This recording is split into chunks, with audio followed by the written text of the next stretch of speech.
पहले प्रश्नकर्ता यह पूछे, हे महाराज, आप निरंतर कहते हैं कि न तो मेरा जन्म हुआ है और न ही मेरी कभी मृत्यु होगी। यदि ऐसा ही है तो मुझे क्यों ऐसा प्रतीति हो रहा है कि मेरा जन्म हुआ है और मुझे अवश्य मरना ही है।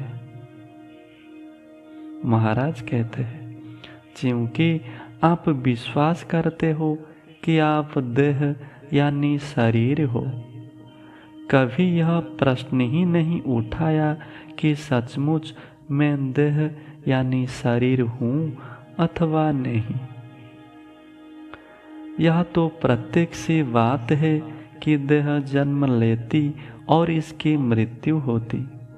इसी कारण से आपको ऐसा लगता है कि मेरा जन्म हुआ है और मेरी मृत्यु होगी। और जब आप जीवित दशा में होते हैं तब यह शरीर आपके ध्यान को अपनी ओर आकर्षित कर लेती है, जिस कारण से आप अपना वास्तविक स्वरूप का अनुभव करना बहुत कठिन हो जाता है। यह ठीक उसी प्रकार होता है जैसे कोई सागर की सतह को देखते हुए उसके नीचे की अगाध गहराई को विस्मृत कर दे। यह संसार तो मन की सतह मात्र होता है और मन एक अनंत असीम वस्तु है, जिससे विचार कहा जाता है वो तो मन रूप सागर में उठने वाली तरंग भर होती है। जब यह विचार रूप तरंग शांत और स्तब्ध हो जाता है तब यह बस अपने आप में विलीन हो जाता है और एकमात्र चिन्मय सत्य ही अवशेष रह जाती है। यह चैतन्य सत्ता स्वयं ही अपना विस्तार को अनुभव कर रहा है।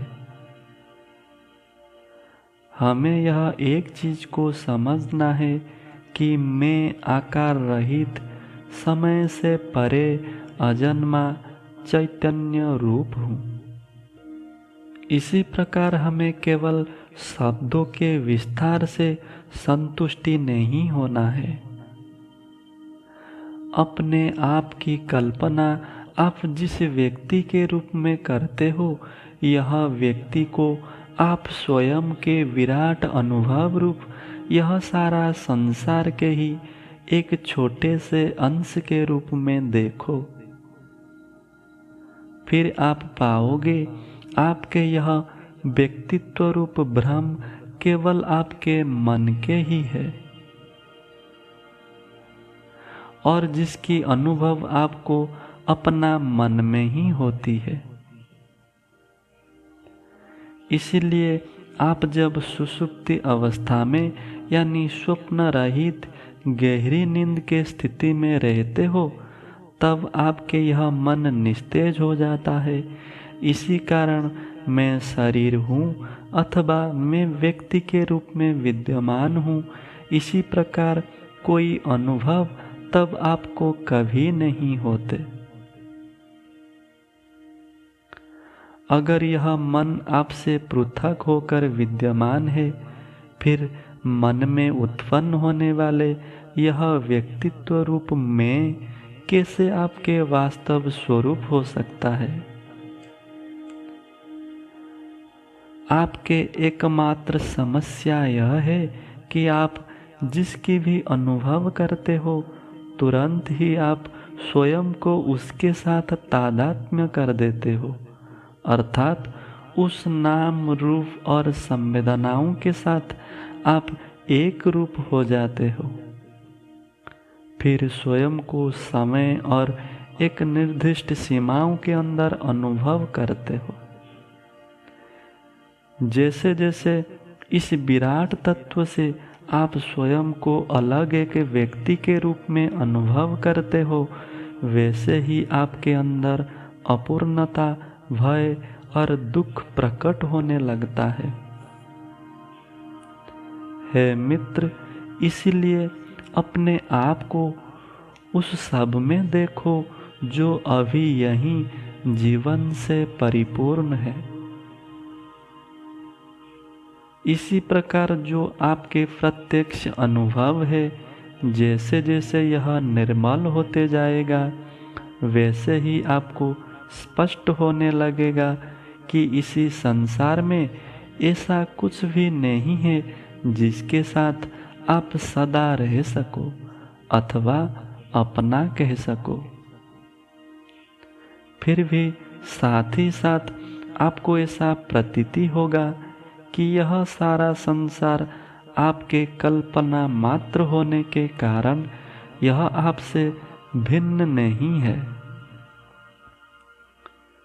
जिस प्रकार आप किसी नाटक में या चलचित्र के पर्दे पर आ रहे चित्रों को देखते हुए और उसकी प्रशंसा और उससे अपना मनोरंजन भी करते हो, ठीक वैसे ही जीवन रूप स्वयं के यह सहज चेतना के ऊपर उठने वाली सुख दुख, लाभ हानि, भय पीड़ा, जन्म और मृत्युवादि के यह माया प्रपंच को आप एक खेल के भांति अनुभव करते हो और आपके जीवन एक लीला मात्र बन जाता है।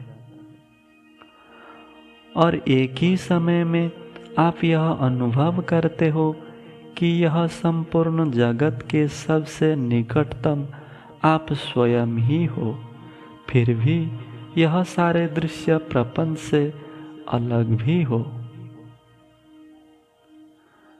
सत्य के यह यथार्थ रूप के साथ आप एक हो जाने के कारण आपको लगता है मैं कर रहा हूँ फिर भी कर नहीं रहा हूँ, मैं बोल रहा हूँ फिर भी बोल नहीं रहा हूँ, मैं सुन रहा हूँ फिर भी सुन नहीं रहा हूँ, मैं जान रहा हूँ फिर भी जान नहीं रहा हूँ। इसके अर्थ यह है कि अभी आपको यह स्पष्ट दिखाई पड़ रहा है, कर्म और इससे करने वाला अहम मुझसे अलग है, वाणी और इससे बोलने वाला अहम मुझसे अलग है, शब्द और इससे सुनने वाला अहम मुझसे अलग है, सारे अनुभव और इससे जानने वाला अहम मुझसे अलग है। मैं सहज और शांत रूप में विद्यमान हूँ और मेरे ऊपर बोलने का कार्य हो रहा है, सुनने का कार्य हो रहा है, स्मृतियों को आधार करके मन में विचार अपने आप उठ रहे हैं और विचार को आश्रय करके शरीर और इसके सारे इंद्रियों में सभी कार्य हो रहा है। मैं केवल हूँ, यही मेरा स्वभाव है। मैं भय रहित, चिंता मुक्त, सबको स्पर्श करते हुए सहज रूप में विद्यमान हूँ। मैं सबको देख रहा हूँ, मुझे कोई नहीं देखता। मैं सबको जान रहा हूँ, मुझे कोई नहीं जानता। और मैं हर चीज को छू रहा हूँ, कोई मुझे नहीं छूता। मुझ में आँख नहीं है फिर भी मैं देख रहा हूँ, मुझ में कान नहीं है फिर भी मैं सुन रहा हूँ, मुझ में मन नहीं है फिर भी मैं जान रहा हूँ, मुझ में हाथ पैर आदि नहीं है फिर भी मैं सब कुछ कर रहा हूँ। केवल मैं ही विद्यमान हूँ, मेरे सिवाय और कुछ भी नहीं है। हे मित्र, यह पवित्र अनुभव और स्वयं के निर्मल स्थिति को प्रकट करने के लिए आप बस मैं हूँ, यह जो आपके प्रत्यक्ष अनुभव है, इसी के ऊपर स्थिर हो जाइए और वह सब कुछ छोड़ दीजिए जो आपके यह सहज हूँ बोध से अलग है। ओम शांति शांति शांति।